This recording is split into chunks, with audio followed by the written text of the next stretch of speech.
Hello, Gemini, Sun, Moon, Rising, and Venus signs. Kamusta kayo? Sana po ay nasa mabuti kayong kalagayan. Welcome back po sa Star Tarot. Kung bago kayo rito, welcome din kayo. Thank you sa inyong support. I truly appreciate it. God bless you all. Tignan natin ang mga mensahe ni Gemini. Kung ano mensahe ninyo, Gemini, I dare. Ayan, take a risk and fly. Ayan, so may pagkakataon siguro kayo ngayon, Gemini, na mag-take risk kayo, lumabas kayo sa iyong comfort zone, and maybe ito na din yung pagkakataon para kayo ay mag-grow, para kayo ay mag-thrive, para kayo ay mag-evolve then into the best version of yourself. So, take advantage of that kasi 'di ba kung ang mga opportunities na lumalapit sa atin, ibig sabihin yan ay para sa atin, hindi ba? Kaya maaring ito na yun yung pagkakataon ninyo, no? So you may take risk sa ngayon, you may embark on that adventure sa ngayon din, Gemini. So we have beauty, dare to be tender and strongly vulnerable. Ayan. So yung inner beauty ninyo ngayon, ang lalabas talaga, Gemini. Maaaring yan ang i-display din ninyo at this time. So napakaganda rin kasi kung siguro kayo very compassionate din kayo. Yan ang napapansin ko dito. Maybe you're very compassionate, very soft-hearted din kayo, very kind, 'di ba? Kaya maaaring may mga sitwasyon din dito na 'yun ang ilalabas ninyo at this time, no? 'Yun ang i-display ninyo. So we have share.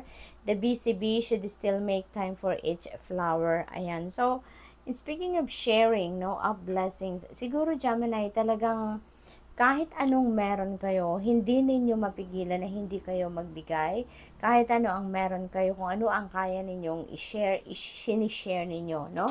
So, ganyan talaga kayo kamatulungin, ganun kayo ka-compassionate, ganun kayo ka-loving sa mga taong nasa paligid ninyo. You are, parang you never run out of something or of anything, no? Kung iniisip ninyo na mag-share kayo. So, parang ganon. So, good luck sa'yo, Gemini. Dahil the more you share, di ba?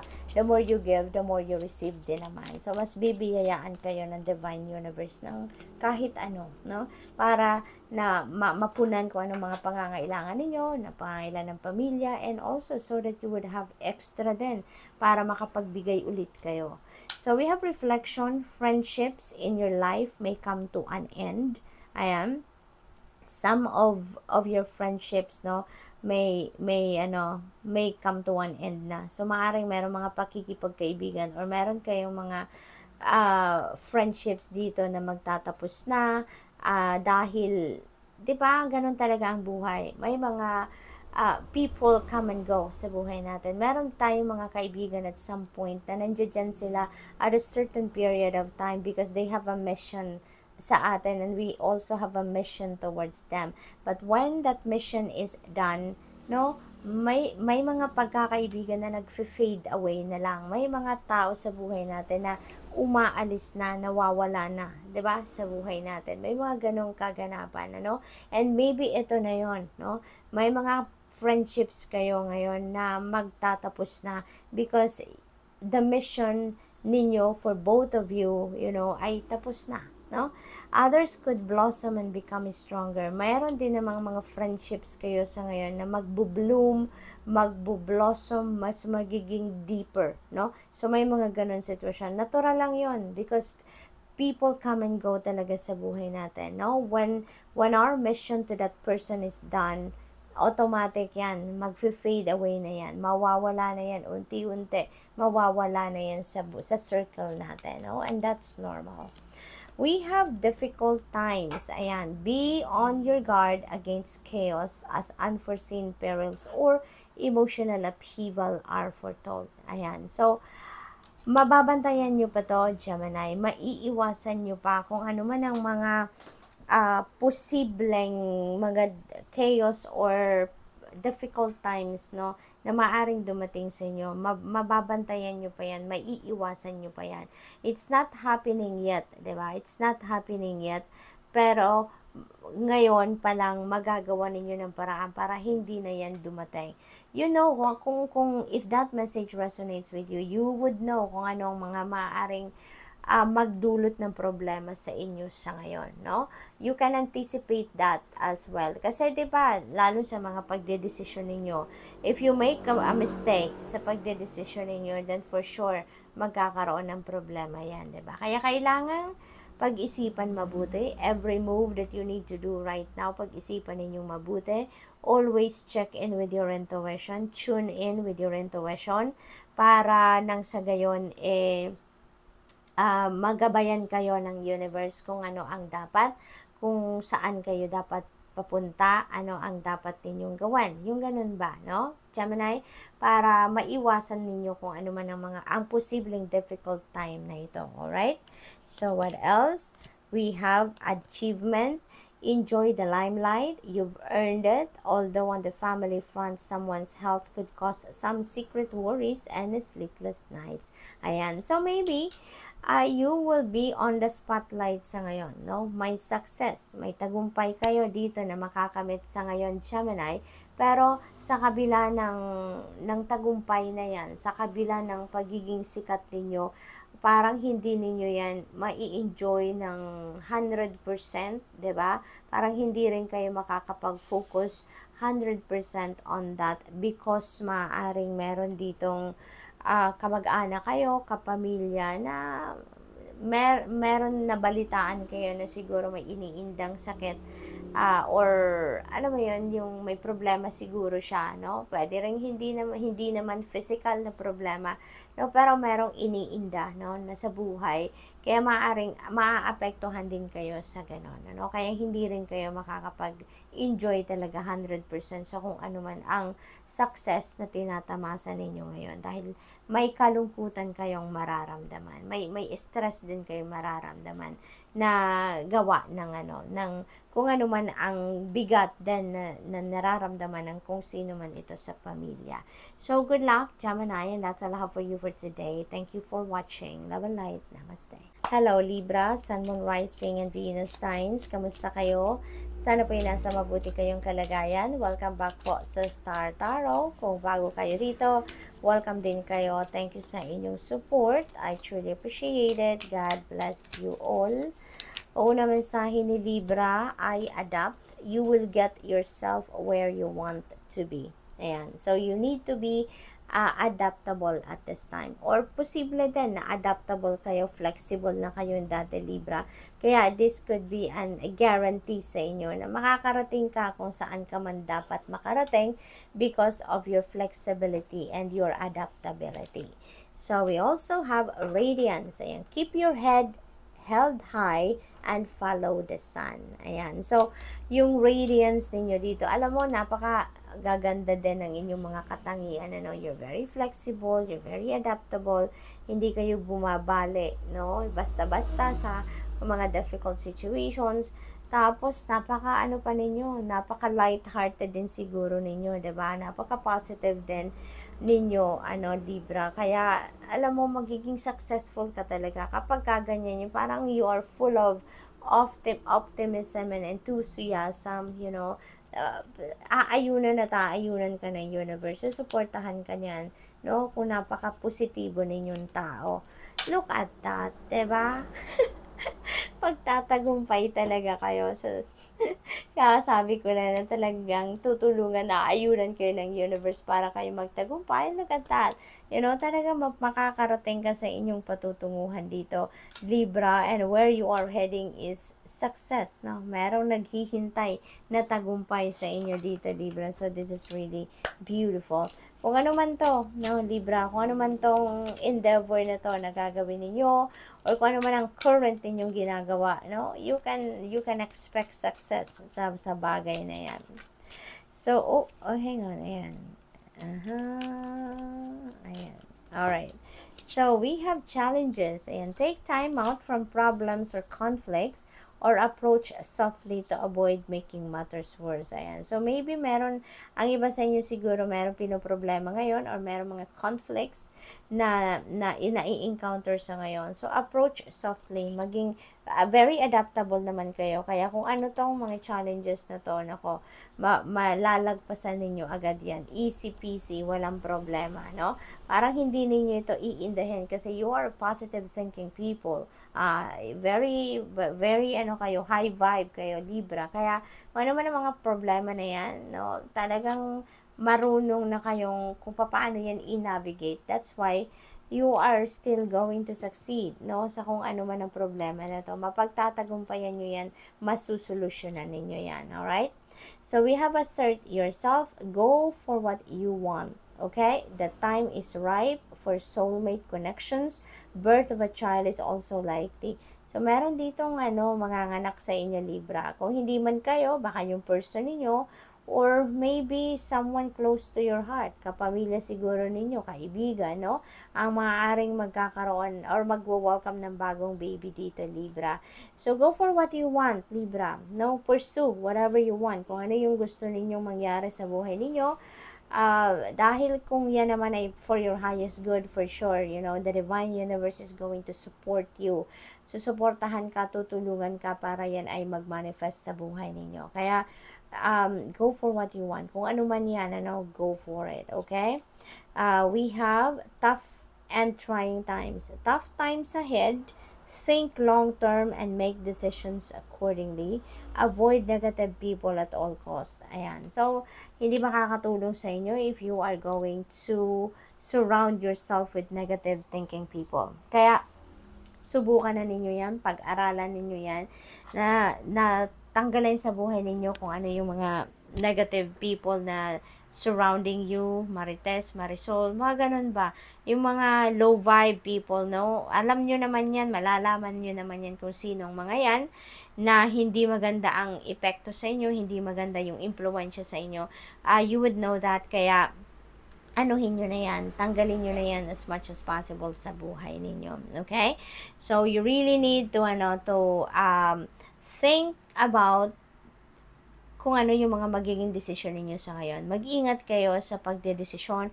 Do not make a decisions right away na hindi kayo sigurado or hindi ninyo napag-isipan mabuti or wala kayong konkretong basihan. Okay? Para maiwasan ninyo na magkaroon ng mga challenging situation pa na parating sa ngayon, para maiwasan ninyo na magkaroon kayo ng mga tough times, no? Pag-isipan ninyo mabuti ang inyong mga desisyon, Libra. Okay? Pag-aralan mabuti. So, good luck. That's all I have for you for today. Thank you for watching. Love and light. Namaste. Hello, Aquarius, Sun, Moon, Rising, and Venus signs. Kamusta kayo? Sana po yung nasa mabuti kayong kalagayan. Welcome back po sa Star Tarot. Kung bago kayo rito, welcome din kayo. Thank you sa inyong support. I truly appreciate it. God bless you all, Aquarius. Don't tolerate less than you deserve. Okay? Parang kailangan ninyo dito ngayon na mag-build na kayo ng inyong boundary, no? Yung strong healthy boundaries you may need to apply na yan sa buhay ninyo sa ngayon, kasi maaring may mga tao na dito sa paligid ninyo na umaabuso na, no?